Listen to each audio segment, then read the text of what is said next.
Good evening, folks. We've been talking for a few weeks now about WrestleMania and the road to WrestleMania. Last week, we were talking about folks being disappointed with WrestleMania. And maybe, I don't know, maybe that puts something out into the air. Maybe that puts some vibes out there because stuff's definitely happening with WrestleMania. We have an eventful week to get into tonight because lots of big things are happening. Lots of moves happening. Lots of big angles happening. Bloodshed even. So we're going to get into all that tonight here on your Big Gold Belt Wrestling Podcast. Plus, AEW Dynasty goes down this weekend. And what else? Oh my God. They're going to put Immortal Moments in the WWE Hall of Fame. Folks, lots to talk about tonight. We are so glad you're here. Stay with us. Your Big Gold Belt Wrestling Podcast is starting up right now.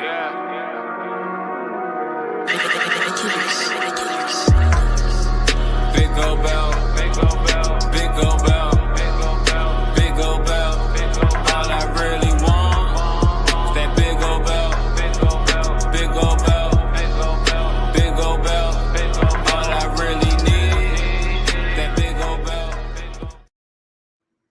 Good evening, everyone. We are so glad you are here with us for the Big Gold Belt Wrestling Podcast.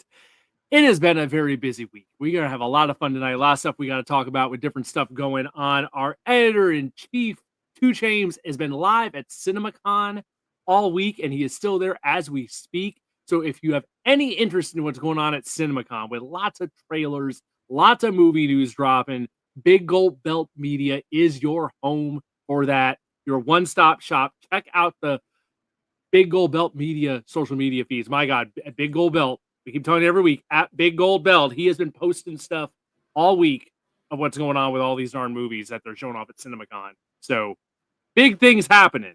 We're here to talk wrestling in the meantime. So, to my left, we have Davey and G down in the Lone Star State with the Razor Ramon hat. And to my right, in the Nationals attire this week, we have, oh my God, Giant Crab. Why is my brain suddenly blanking out? That was the weirdest damn thing. I'm getting old, folks. I take 1 week off. You were here look what happens. You were here last week. My God. I'm just looking, I'm like, huh? That explains the road to WrestleMania. That's how long it's been that we're starting to forget things. That's how long it's been. I know. It should be happening right now under a normal calendar, but we are still now, we're 2 weeks out now. So to take it back a week, we talked a lot last week about how people were complaining, folks weren't happy about stuff, people like the matches, and we said, hold on. They're coming back from Europe. They got 3 weeks left. They got to have stuff in the chamber. There's got to be stuff coming. And it didn't even take 24 hours. It didn't even take 24 hours. The next night on SmackDown, we had a major angle with Seth Rollins, CM Punk, and Roman Reigns. We'll talk about that in a second. Monday on Raw, final night of the tour in London. They have Cena and Cody open the show. Big angle there. And then later on, a major angle with Gunther and Jey Uso. All the big matches. Some arguably might say the 3 biggest matches on the show. They made major moves on all of them. And now tomorrow night, they're back in the States for SmackDown in Chicago. So there's going to be some sort of drama in Chicago with old Phil. So I'm sure something's going to happen there. And we got more matches to do that with. But things are happening. I'm going to start at the front. Let's start at SmackDown, where they did the big show closing angle with Seth Rollins, CM Punk, and Roman Reigns. And I thought I was impressed with this. I was just like, okay, this was some intricately laid out stuff. They're doing the usual, just your dumb wrestling contract signing. And they got everyone signing, and then they get the contract to Punk, and you have Paul Heyman jump in there. And he's like, I know you're wondering if it's in there. It's in there. Check this page. You are getting what you wanted. You are getting what you came back for. You are now a WrestleMania main eventer. The triple threat match will close night 1 of WrestleMania. And they pretty much made it clear. It was Roman Reigns and Paul Heyman making it happen, with the added twist of this then gets under Seth Rollins' skin and causes him to crash out because, damn it, CM Punk should not be a WrestleMania main eventer. So he even had it tied into the storyline. So we now know our night 1 main event weeks out, which has not happened previously. We wouldn't usually figuring that out like the very last week. So night 1 main event is set. Seth Rollins, CM Punk, Roman Reigns. And let's not forget, Phil had to throw in there real quick. Oh, and by the way, this was not the special favor that Paul Heyman owes me. So that is still hanging back there. Damian, I'm going to go to you first. I think that match desperately needed something like that. It needed something to give it some juice, give it a spark. Was this enough for you to get you interested in this three-way now that it's a main event at WrestleMania? No. And I say this as someone who has been a CM Punk fan going back to the Indies and Ring of Honor. I'm glad he got his main event. That's all he's ever wanted. He's gone on record numerous times. Great, you got that. People are saying that this match was unnecessary because there's no belt involved, because there's no championships or something on the line, like a title shot down the road or something of that nature, right? Or a Money in the Bank briefcase, what have you. And when I saw the buildup at first, after the Rumble, well, first let's go back to the Rumble. When they played that whole part out where they kind of all eliminated each other, and it's like, okay, well, those three are going to do a triple threat. It was pretty much etched in stone at that point. Clear as day. Clear as day. The key was, and you brought it up, was what's going to be the gravitas to add some sizzle to the steak, as it were. And I'm sorry, I saw it this week, and Heyman got emotional. Everyone probably at home was like, "Oh my God, Heyman loves Punk," like, which they're friends in real life, great, but did not move the needle for me to be interested at all. I think the favor comes into play potentially night 2. I'll hold my breath on that. Okay. And even if it doesn't come to fruition night 2, that is something we can dangle, WWE can dangle for a long time, even more so than a Money in the Bank briefcase.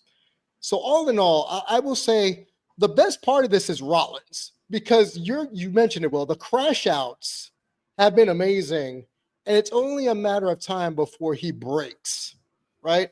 Because he's on that edge. He's got Roman, who he quote-unquote hates because of the Shield. He's got Punk, who he automatically hates because of the mix of personal and business. And I've said it before, and I know social media's ran with it. I honestly think this is going to be a vehicle where we leave night 1 with Heyman turning on Roman and siding with Seth, because Seth was getting a little stale, because it was the same thing every week. Dancing to his theme song, people singing along, outrageous outfits. Yeah, good in-ring stuff, but what else you got? So what are you going to do to have a wrinkle in it for his character? Because it's grown stale.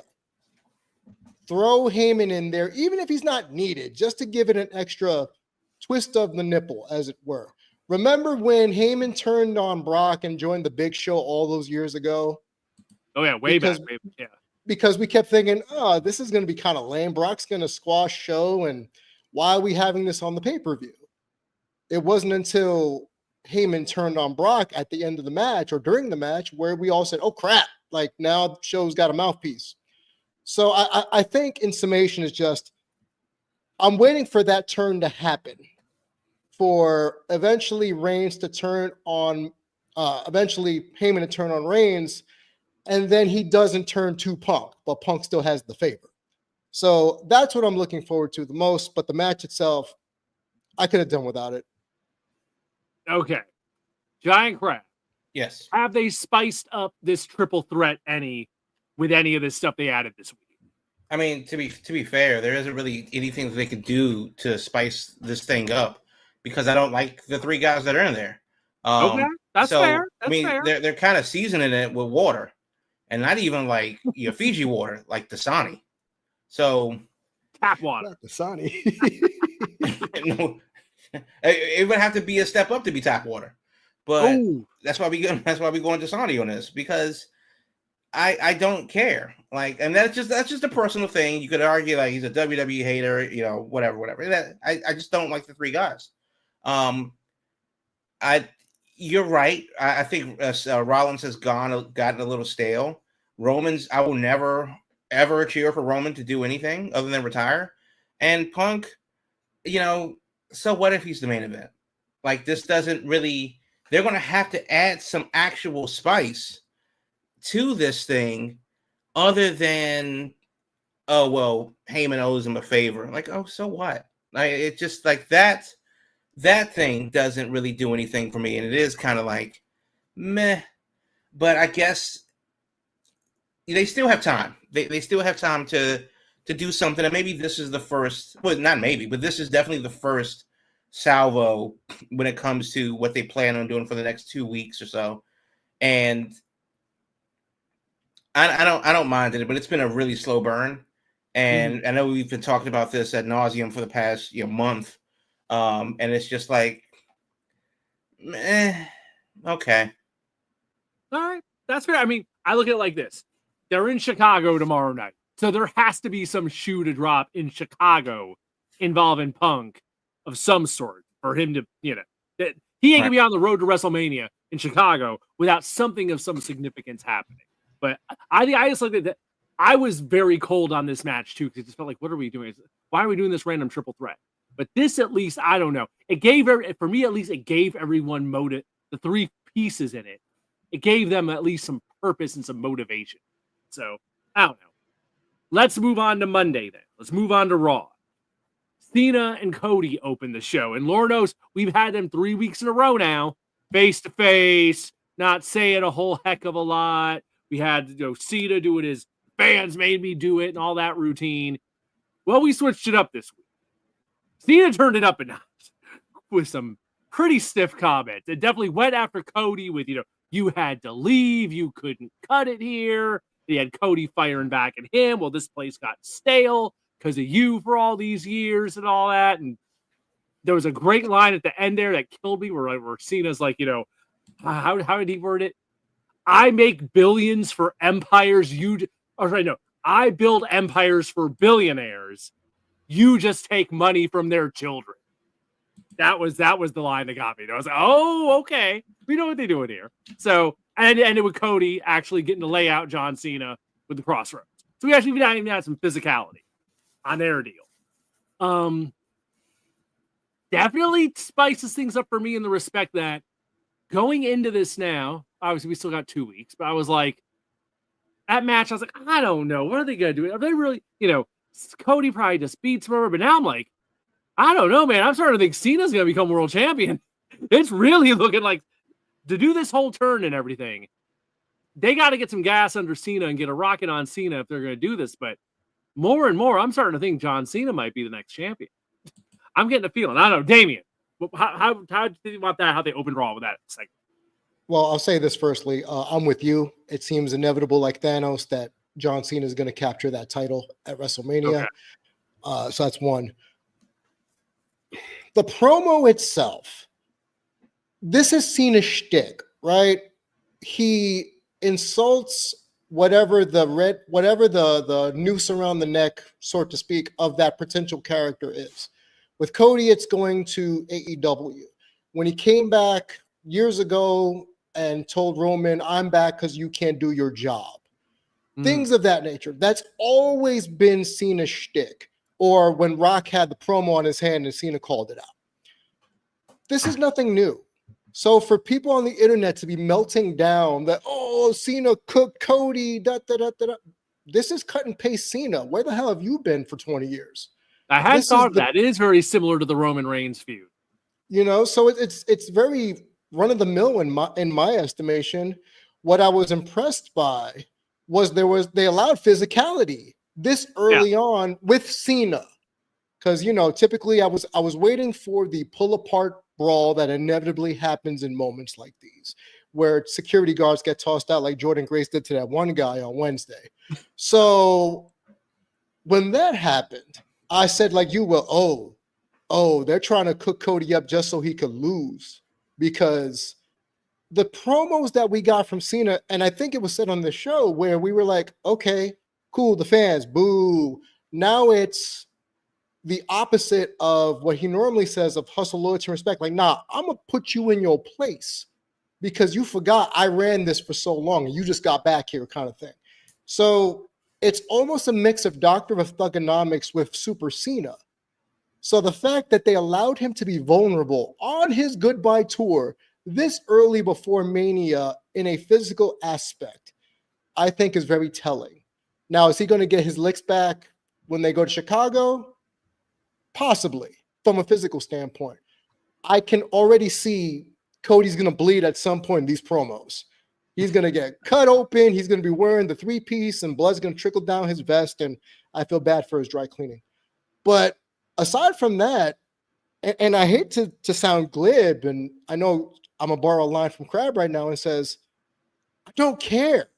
Like, this just seems so paint by numbers that for everyone to be losing their mind on social media as if this is the greatest feud since HBK and Brett when they were insulting each other. It's like, no, this is not. This is what is going to get you in the seats is seeing Cena eventually capturing that title.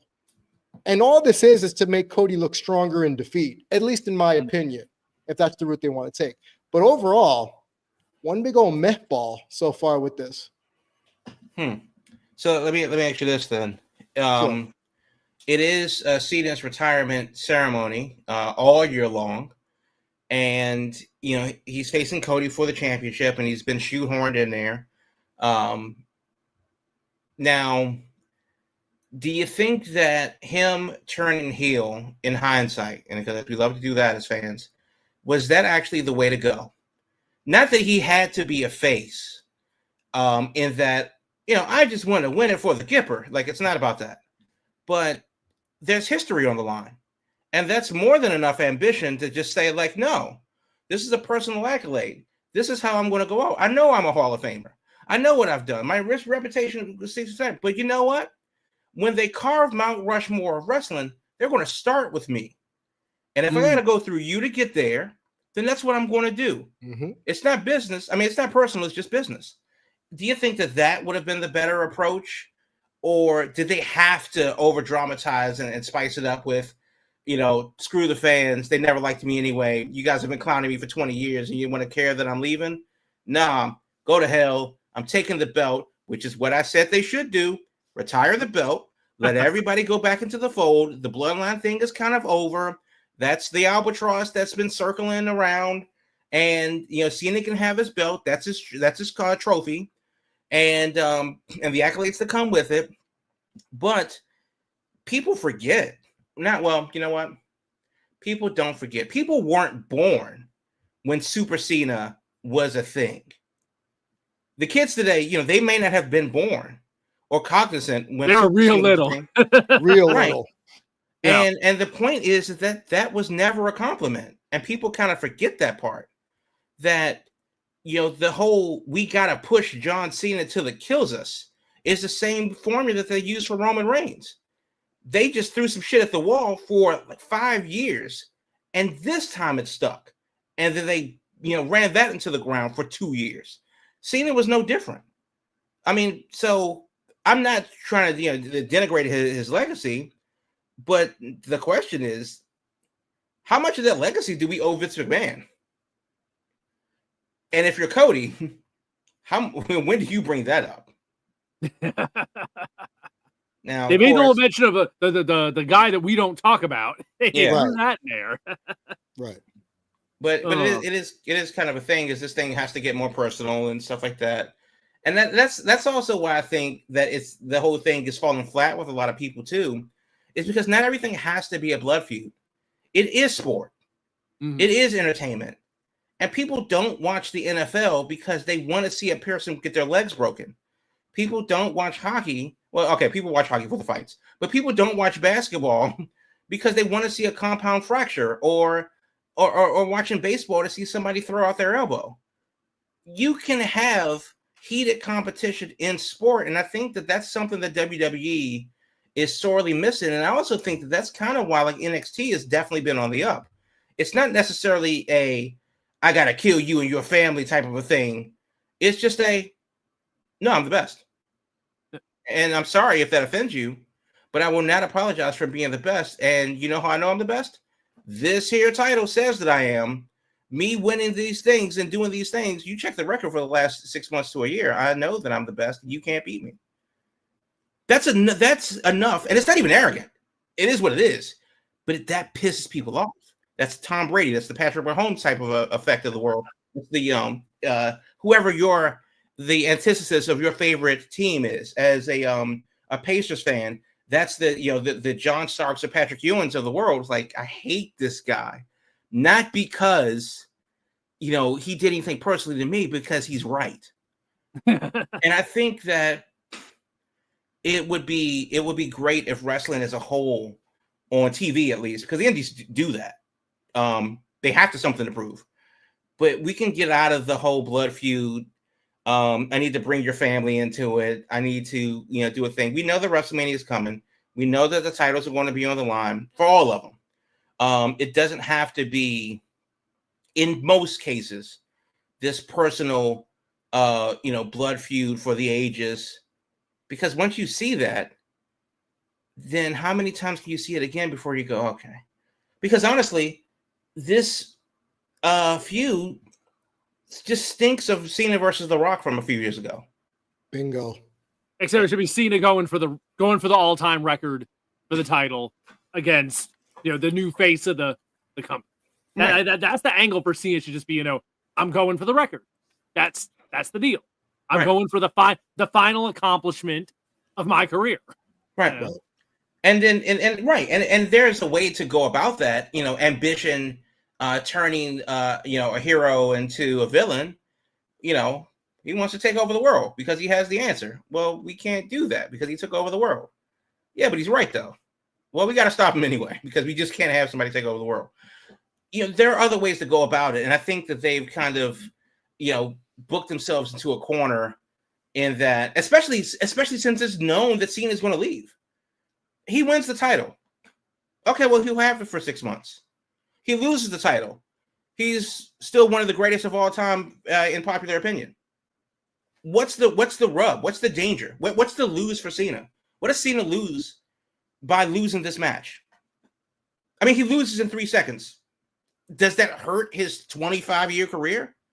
Yeah, he wins the title. It's not something going to be forgotten about. Exactly. So, I mean, he wins the title. How much does that elevate his 25-year career? So I think that's what that's kind of missing. They obviously, in hindsight, should have played it a different way. But Cena versus Cody and that's also a thing too. Cena doesn't come from a wrestling pedigree. So we can't even, there's no historical context for it other than the fact that both these guys are old. So it's not like you can say that it's Cody versus Triple H. Then there is history. Then there is lineage and lore. But it's Cena. He was just a guy that got over. I mean, Cena would have been John Heidenreich if the prototype didn't work. It's just the face of the prior generation versus the face of this generation. And there happens to be a historical title reign involved. Which is part of the problem. Should Cody even be the face of this generation? Ooh, that's arguable. Lord knows a lot of people online would say, no, that's a whole other topic. That's a great conversation starter there. We'll save that for down the road sometime. Yeah. Okay, you mentioned blood feuds. Let's take the last little piece of this. Wait, before we jump off really quick, hold on. Okay. Yeah. I just want to say what's missing in this feud with Cena and Cody. It's The Rock's explanation of what the hell was all that about in the first place. Dwayne got to show up. Yeah. That's what's hurting it. Yeah. That's what's hurting it. There's been no sign of Dwayne since the turn, since Elimination Chamber. All right, so we were talking blood feuds. I think of the 3 things we've talked about, this one's probably my favorite of the 3. As far as where it's like, oh, damn, they put some weight on this. So Gunther and Jimmy Uso have a match on Raw, and Gunther it's Gunther as champ, I'm going to beat the crap out of you. I'm going to wear you out. Jey comes out there, to cheer on his brother, and then ends up getting zip tied to the rope. And Gunther goes full on crazy and just takes out Jimmy, busts him open with the belt, blood everywhere, wears him out, puts him in a choke, puts him in a sleeper, puts him in all kinds of stuff. And you have the visual of I'm choking out your damn brother. You can't get to him. He lets him loose at once again, drags him away. You literally have Gunther covered his whole chest just covered in blood, very heavy, old school, hardcore angle. We just, I'm going to beat the crap out of your brother and leave him laying, and you can't do a damn thing about it. And Jey just screaming, I'm going to kill you. So everything we're talking blood feud. They've made Gunther and Jey now into a blood feud. And it's been a while since they've done an angle that heavy in WWE. So I will give them props. They made Gunther look like a killer. And damn if that match didn't need it, especially since we've seen Gunther beat Jey multiple times now.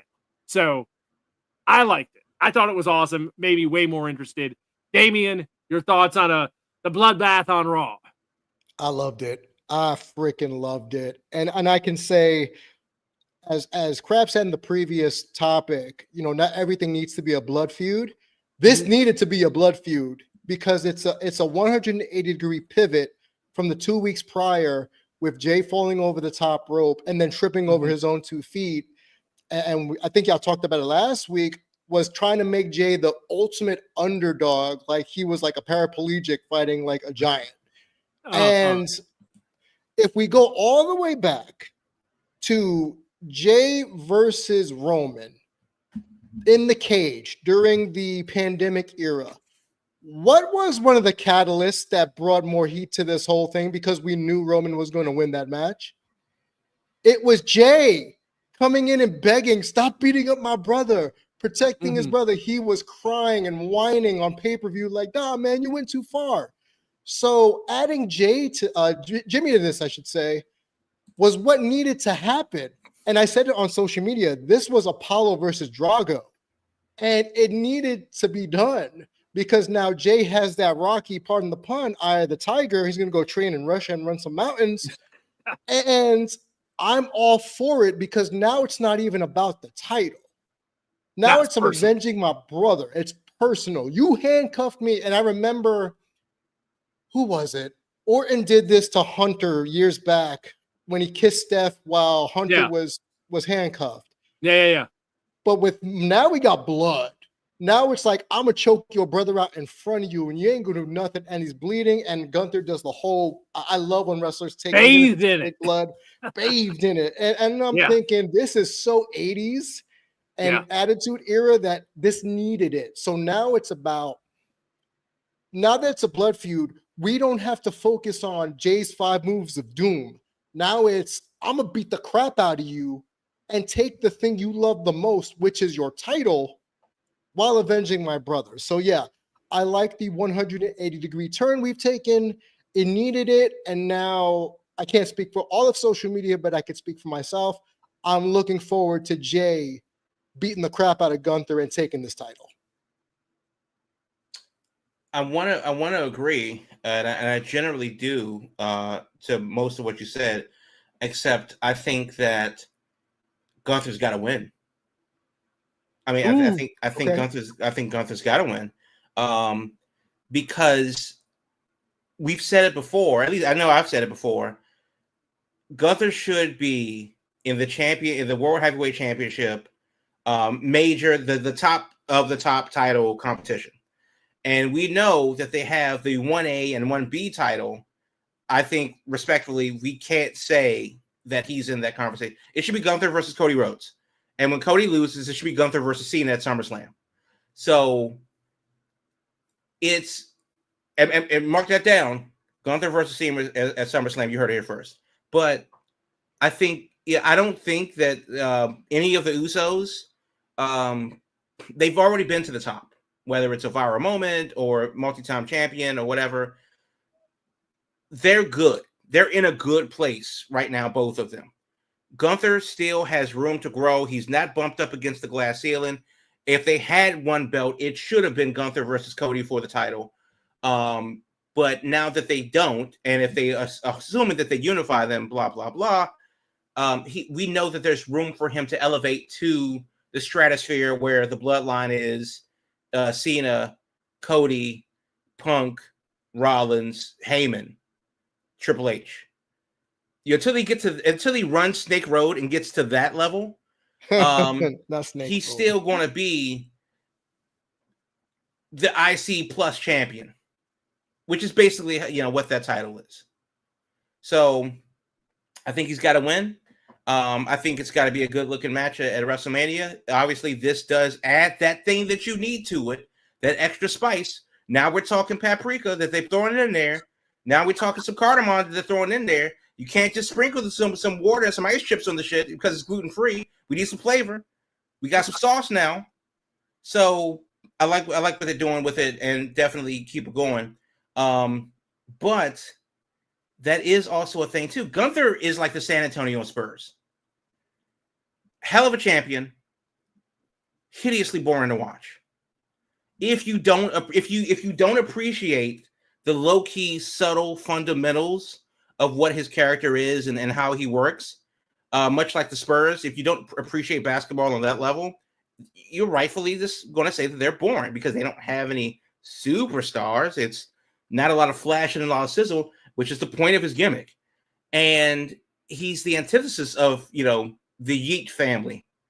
So seeing that and seeing him being just a no-nonsense, for lack of a better phrase, boring champion is actually very interesting and opposite of what WWE wrestlers do, which I think, him at the top versus another high-profile guy like a Rollins that's out there, like a Cena or a Punk that's outspoken or something. Gunther is just fundamentally sound with, hooves for fist, and you can't take that away from him. So, yeah, go ahead and do your thing. Get past the Uso boys, and then move on to SummerSlam.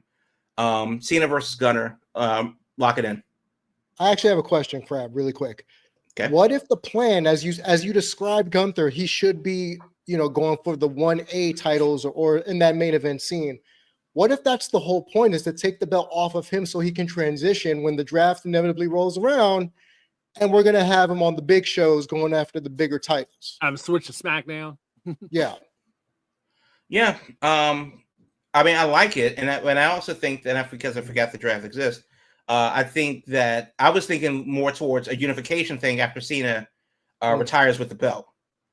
That has to be a thing, another opportunity for a new belt, because they love new belts, and do that. But the draft also makes sense too if they were to get the belt off of them, or there's your unification, title versus title, Cena versus Gunther, and then you go from there. So there are a couple of different ways that they can do it, but it still leads towards unification, which is sorely needed. All right.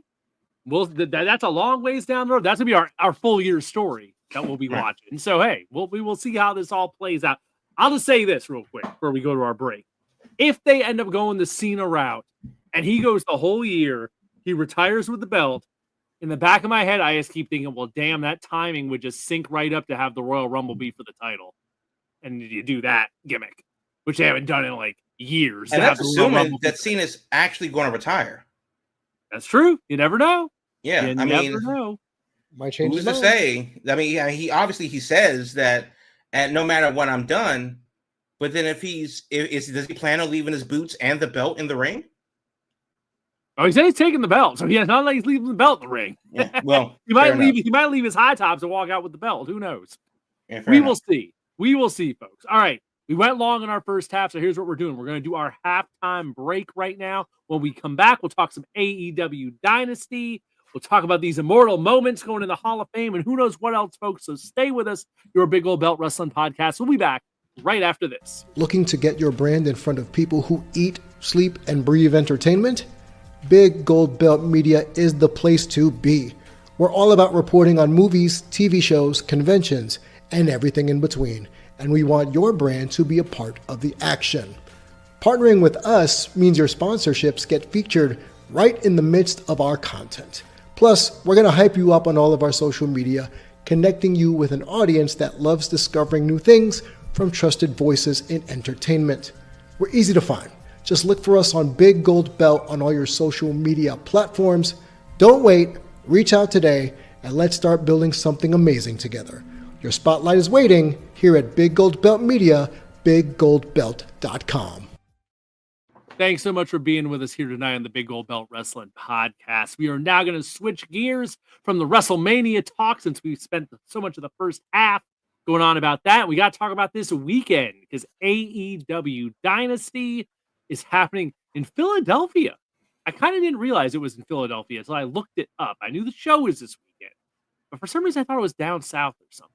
But Philadelphia, Pennsylvania is where it is going down. And this is very hot on the heels of Revolution, which, God, was it like straight up just a month ago? Like, I think it might not even be 30 days. I mean, it was the beginning of March.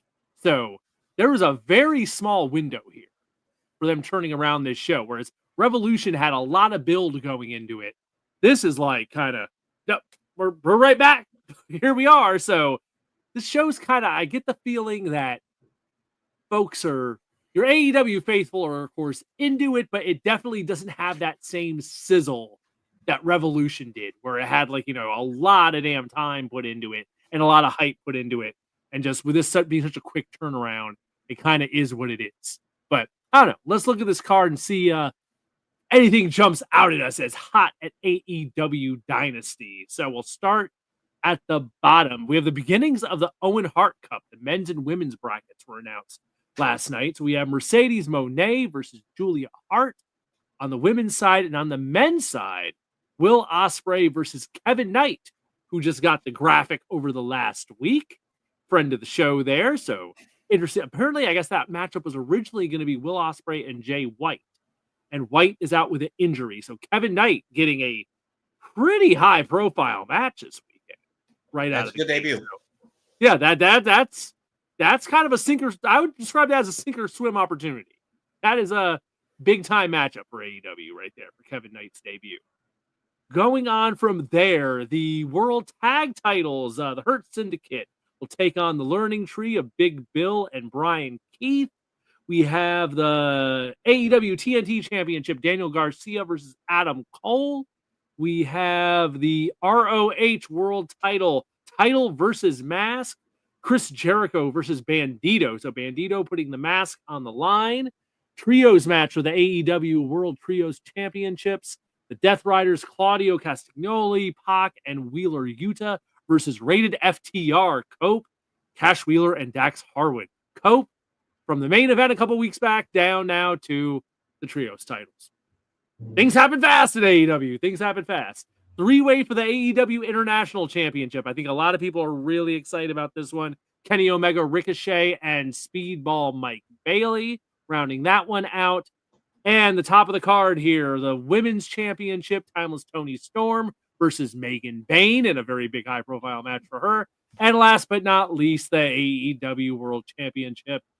Jon Moxley is still your champion, and he will be taking on Swerve Strickland in the main event. Damian, I'll go to you first. Oh, boy. What's jumping out at you there? What has your attention? Nothing. If anything.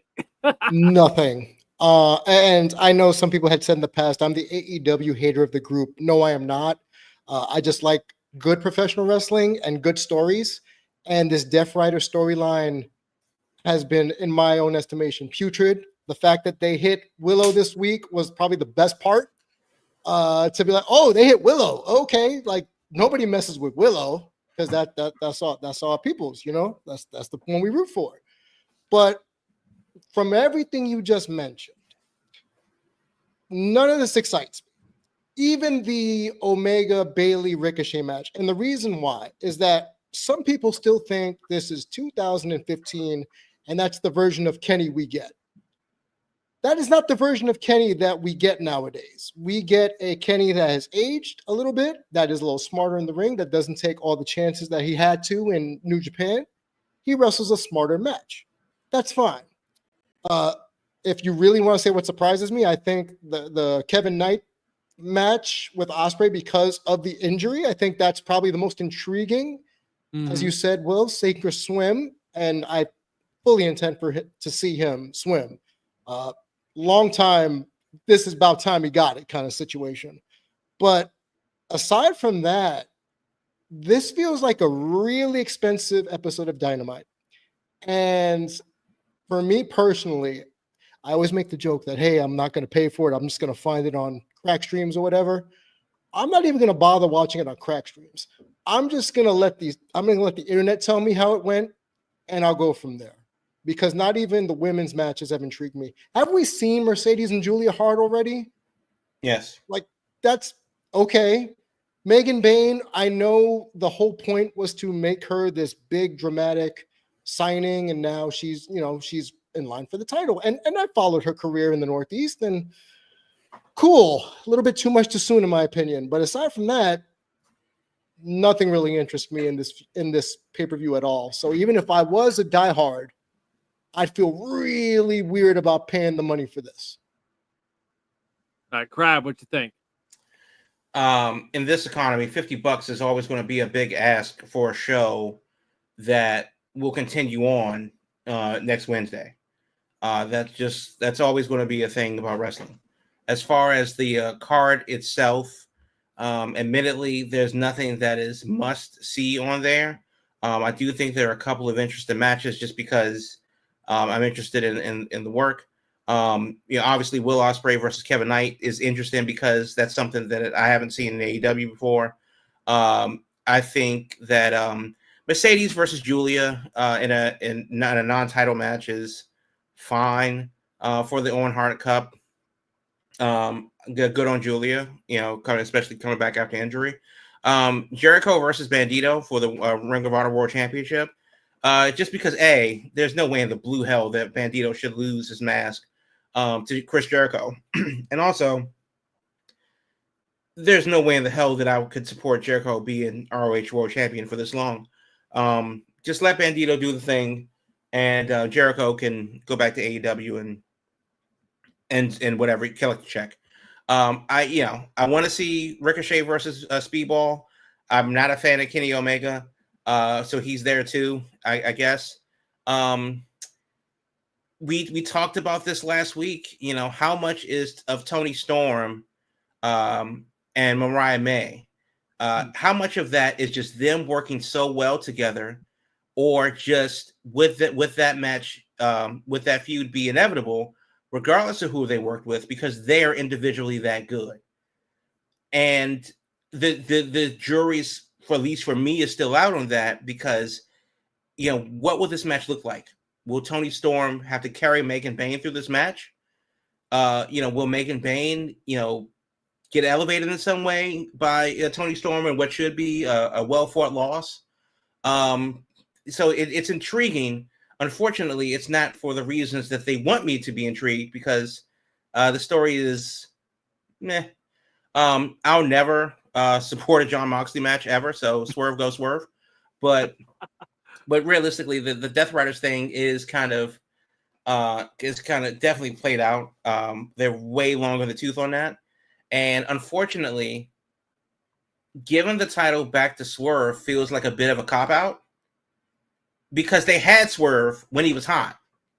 And Swerve was nuclear hot. Couldn't look at him. That's how hot he was. And then they did a different thing. Cool. They went a different way. Yep. And then they went through the Adam Page thing. Swerve carried that, still hot. And then now it's just kind of okay. So it's an interesting that Connor's sticking to his guns. But then again, this is just Dynasty. Double or Nothing is the next pay-per-view after this in May. Mm-hmm. So how much of these matches are just holdovers until then? Because that's supposed to be one of your tentpole events of the year. Yeah. It very much feels like a B show. Yeah, so between Double or Nothing and All In, they got to put on a show because they're doing pay-per-views every month. But it's just like, if you were buying them every month, is this the one that you pay for? Or is this the one you skip because Double or Nothing's coming up? Now they could surprise and make some changes, but even of the title matches, do we see Big Bill and Brian Keith beating Lashley and Shelton Benjamin? No. Do we see Adam Cole beating Daniel Garcia? Maybe not, but really, who cares? Should Jericho beat Bandito? Hell no. But it's Jericho, so he probably will. And make it make sense. Oh, it's on Ring of Honor, so nobody's going to see it anyway. The Trios Championship is happening. Will the Death Riders do a thing where you have... Unfortunately, the Death Riders has turned into Judgment Day. and they've had a moment. They hit their peak, and we're on the backslide, and it's time to break it up. But will they beat Rated FTR? Probably so. Kenny Omega is the international champion. Sorry, but he is the international champion. There's no way he loses to Ricochet and Speedball, even though I'm not even going to say that he probably should, just because there's a bigger match waiting for him at Double or Nothing, whatever that's going to be, as champion. Same thing with Toni Storm. Does she lose to Megan Bayne now? No, because there's a bigger match happening for her at Double or Nothing in a month. Same thing with Moxley versus Swerve. I don't know what that match could be, but it just seems. But all roads seem to like point towards Double or Nothing. So it's easy to say on paper these matches look fun, and we don't even know what's on the pre-show. So that add another 2 or 3 matches there, but for $50, there's the rub. Yeah. For $25 in your local movie theater or at your Dave and Buster's, for $50 to watch it at home, these really feel like placeholder matches before Double or Nothing, and that's really unfortunate. But then again, that's what happens when you have a pay-per-view to do every month. There's only so. Never even mind that after Double or Nothing, we'll be on the road to All In a damn stadium in July. It's like there are much bigger shows around the corner. And also, quick side note: All In got moved up an hour to 2 p.m. Eastern, 1 p.m. Central local time.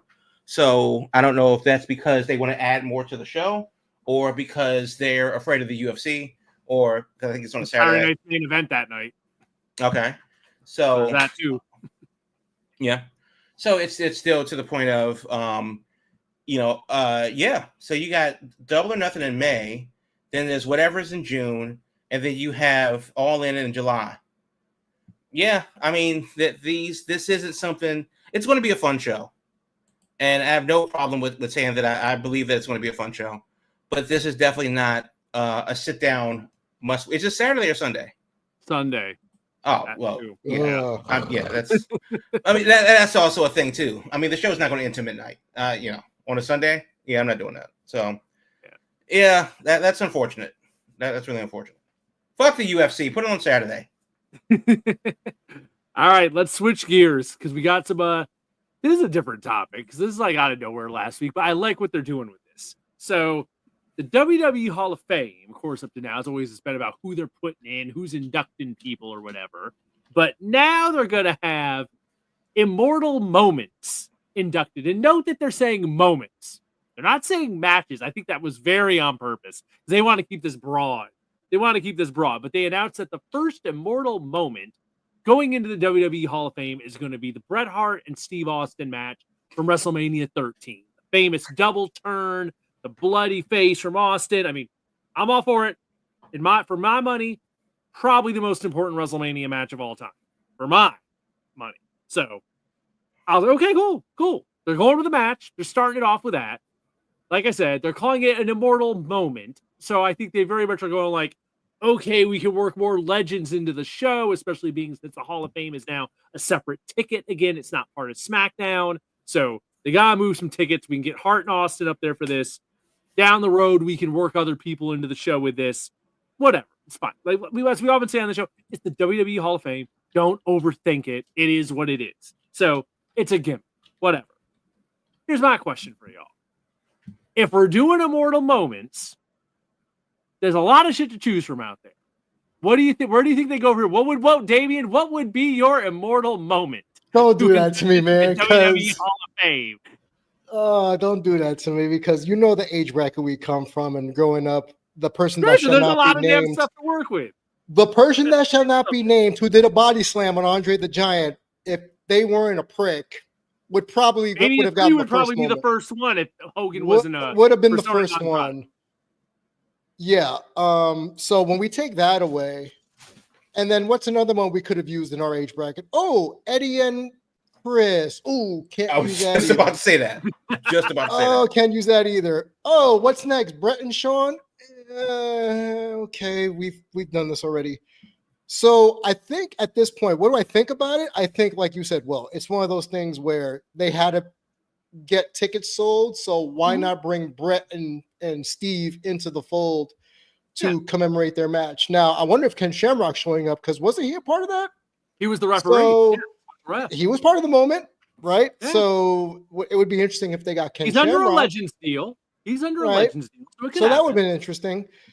But if I had to pick one, I mean, dude, there's been so many WrestleManias that, or for me, I'm thinking, does it have to be a WrestleMania moment? That's my first question. It just says an immortal moment. It's a mortal moment. Then the Montreal Screwjob will always be my number one immortal moment. Okay. If you want to do Brett and Shawn, there you go. But again, there's also that person that we don't talk about anymore involved in getting his butt kicked backstage. But I will take that as an immortal moment for Brett and Shawn over the damn boring ass Iron Man match at same. WrestleMania. And I'm with So you. I saw on social media real quick. I saw how people were talking about, oh, that should have been the moment. No, I'm with you, Will.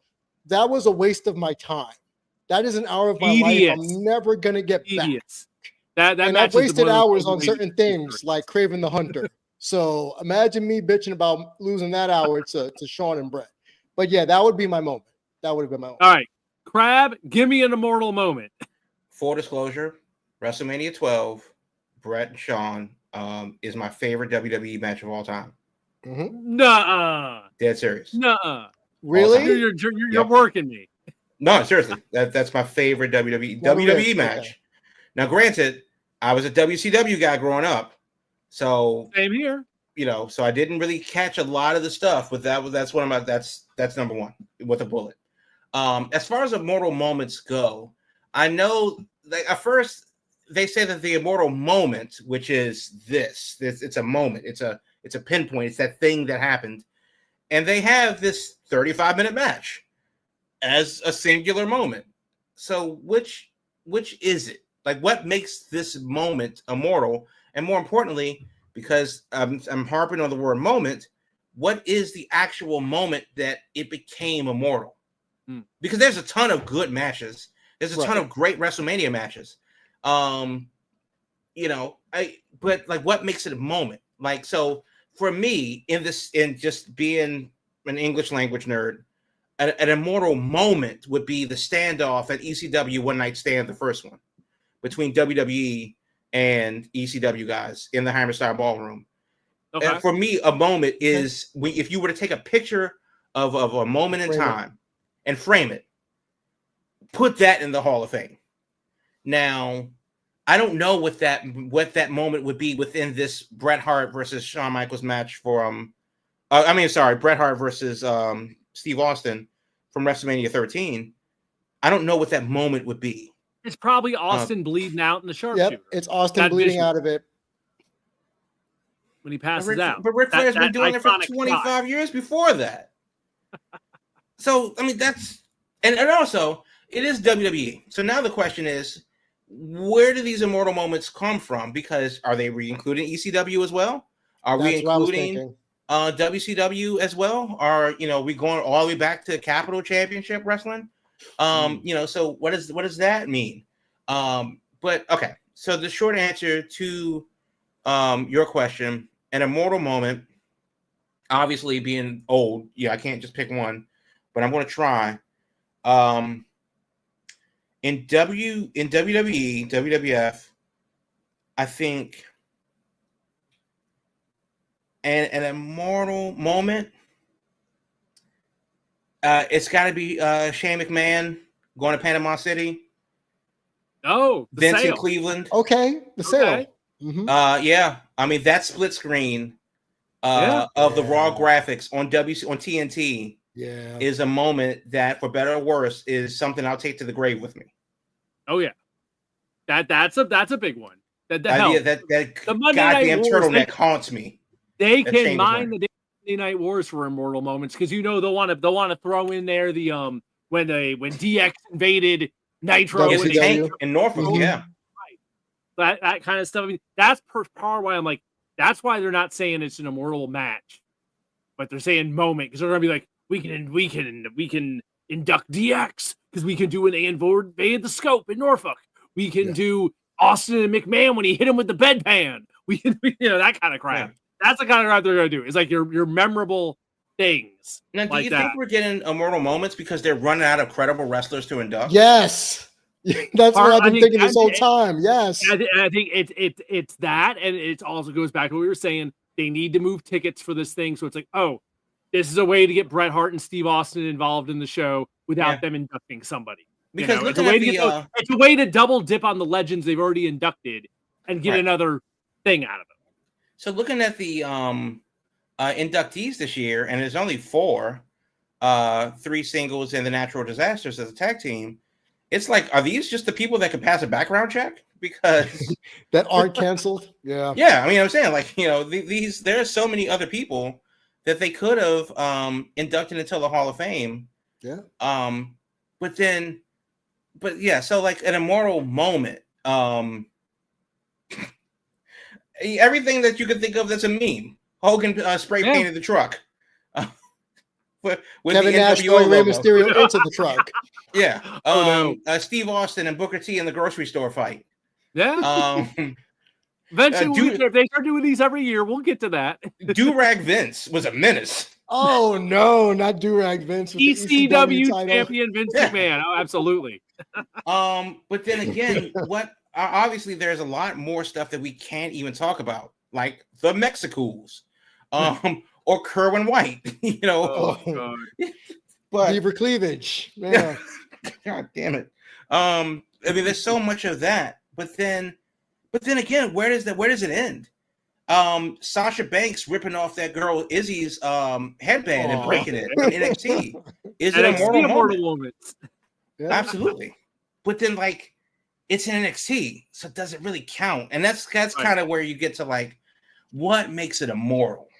And that's got to be the CM Punk returning in Chicago, Cena coming out in Chicago, when he got booed all to hell, walking down, the Money in the Bank match, yes, that's got to be a thing. But then again, we've we kind of moved away from the wrestling, because one could argue that like the Usos movement. The rap battle between the Usos and New Day. And the New Day, yeah. Is an immortal moment. But the scene from Backlash in France last year, it's got to be immortal. Just the fact that the show happened in Saudi Arabia, like, you see, there's a different connotation, like, all of these things are immortal. In the greatest Royal Rumble. Exactly. Titus slipping under the ring. Yeah. Baseball slided under the ring. There you go. But yeah, I hope that ECW gets in there. Me too. But then again, more ECW guys should be in the WWE Hall of Fame if we're going to do that. But then again, you know what? Fuck it, New Jack. And Big Grimes. He should have been by now. In my opinion, he's gonna be in 2K25. So hey. Oh really? Wow. Yeah, he's he's a downloadable character coming this summer. And apparently the interesting thing on that is it's Nick Khan who asked about, hey, we should get New Jack into this shit. And like, he's apparently the one who like got the ball rolling on it. Wow. So yes, New Jack's gonna be in a WWE video game. Yeah. So I will say, as a member of the Veterans Committee, like we all are, I will nominate a future moment. Okay. And I might show my age to the crowd here, but remember when Macho Man Randy Savage lost to the Ultimate Warrior and Sensational Sherry turned on him when he was the Macho King? Yes. And WrestleMania what 7. happened about 10 minutes after that? After she stomped him out, beat him up. Storybook ending. Storybook ending where someone jumped the railing, came to the ring, reconciled with the Macho Man. It left people crying in the audience who were wearing what looked like raincoats. It is Miss Elizabeth and the Macho King reconciling, and then leading to the marriage. Will you marry me down the road? And as a member of the Veterans Committee who believed it way back when I was a child, who thought it was shoot, that is one of the most pivotal moments for me as a wrestling fan, because it really did blend real life with the Well, let me ask you this. Does an immortal moment have to happen within the confines of the television program? Such as? Randy Savage on Arsenio. I mean, like, for example, there's that, and then you have Dave Schultz choking out John Stossel. Exactly. Andy Kaufman. getting the shit slapped out of him by Jerry Lawler. You know, these are immortal wrestling moments that didn't necessarily happen within the confines of the television program. Yeah, so I wonder. That's a good point. That's a good point. So that's actually a really good point, because that you can get more mileage out of moments versus inducting matches. And I think that's another reason why you can go with the term moments, because you can pick from a litany of things throughout the entire history, even going back to the WWF, if you want to keep it in-house. But I would have left it to matches. I don't know. I guess I'm just one of those people that believes in, who likes matches that stand the test of time. Well, they started with a match, so we'll see where they go from here. Yeah, but then again, I wonder, because so many of these moments, especially back when WWE used to do those music video packages, you know, so many of those moments, you know, Vince getting his head shaved by Trump, or Undertaker hitting Big Show with the bat, you know, Mayweather clocking Big Show with the jaw, the imposter Kane, and then there's so many different individual moments. Undertaker. Kane gets unmasked. There you go. Yeah. You know, so there's so many individual moments that you can go, oh, okay. But then, a match would make more sense, because you have to ask the question of, well, why are we having this match? And then you go from there. So it just feels like the third floor of the WWE Hall of Fame that they had to open, because they need to use space. We got all this extra room. We need to do something with it. Yeah. New wing. Yeah. There you go. The moment's wing. Yeah, it was going to be the Vince wing, but we can't do that anymore. So let's just hang up some picture frames in the time being. We got all the people we inducted in one wing. We got the celebrity wing over here. Now we got the moments wing. That was somebody Google WWE in Google Images and just print out everything that you see, and those are going to be our moments. There you go. Well, folks, we are at our hour. We tore through this one. That first half went a little longer than I expected, but there was a lot to talk about. But it's all good. So next week we will see, because we are 2 weeks out from WrestleMania. We will have stuff to talk about next week for sure. As we're heating everything up. They're back in the States. We're done with the European tour. So stuff will be happening with that. We'll have the aftermath of Dynasty. Who knows what all else. So interesting stuff is a-coming. So folks, your Big Gold Belt Wrestling Podcast is here each and every Thursday, streaming live here on Twitch, YouTube, on X, as you're watching right now, a lot of you. Lots of people watching tonight. Thanks for tuning in, folks. Afterwards, the stream lives on YouTube, and if you're into audio, the podcast version drops on all your favorite podcast platforms shortly thereafter. So we got you covered in both formats. On social media, as I mentioned earlier tonight, it's at Big Gold Belt across the board. So if you're looking for that coverage at CinemaCon, as I mentioned, the Big Gold Belt Twitter has a lot of damn coverage going on it. The thing has been going all night. 2 Chains is a busy man these past couple days covering CinemaCon. So wrestling, movies, comics, and more, your one-stop shop. Big Gold Belt Media is where you can find all of it. On the web, biggoldbelt.com is where you can find us for a lot of this coverage. So, like I said, CinemaCon, WrestleMania, going into, there's all the movies this summer. There's a lot of stuff happening. Who's got a pick for me this week? Well, what is hot out there? Krabs got something. Okay, so as far as movies go, the big things that's opening this week is Minecraft.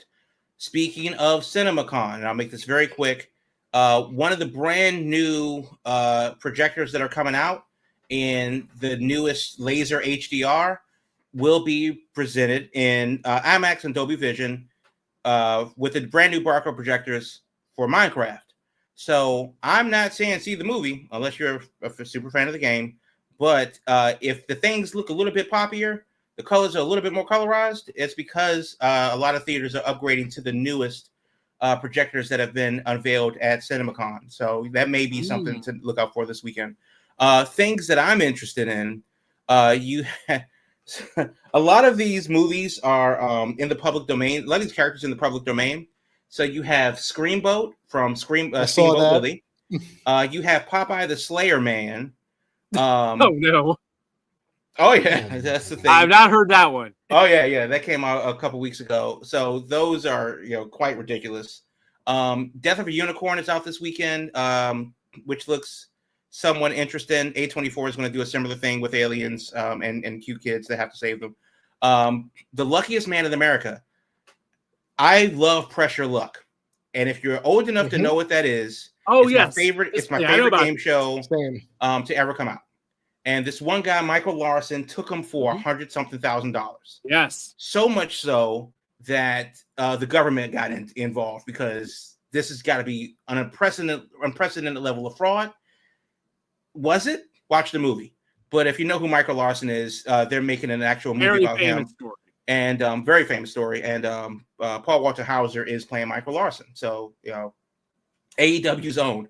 And lastly, of course, but not least, a very small Mexican movie called Parvulos, Hijos de Apocalypse. That is a zombie movie set in Mexico. And it looks, I don't need that level of evil in my life, so I don't know if I'm going to see it. But if you're into the horror, that is definitely one of the things to see. And of course, if you missed it last weekend, Jason Statham is in another Jason Statham movie where he plays Jason Statham doing menial jobs and murdering people because he's Jason Statham. So it's not the Equalizer for copyright reasons, but basically Jason Statham is a working man, and that came out in theaters last weekend. So a lot of stuff to see as we head towards the summer. We got Marvel stuff coming up next May, and then this coming May, and Tom Cruise and Mission Impossible is coming up Memorial Day. So movies are happening all across America. There you go, folks. Like we said, Big Gold Belt Media, your one-stop shop, wrestling, movies, comics, and more, including CinemaCon coverage this week. That is definitely the big theme of the week, is all the CinemaCon coverage. So check out our socials at Big Gold Belt to keep track of all that. Until next time, folks, we gave you a bunch of movies to watch. You can check out some movies. You got Dynasty this weekend if you're watching or watch wrestling. Lots of options out there. So next Thursday night, we will see you then. In the meantime, hit that subscribe button and all that good stuff. And until then, this is Big Gold Belt Media signing off for the night.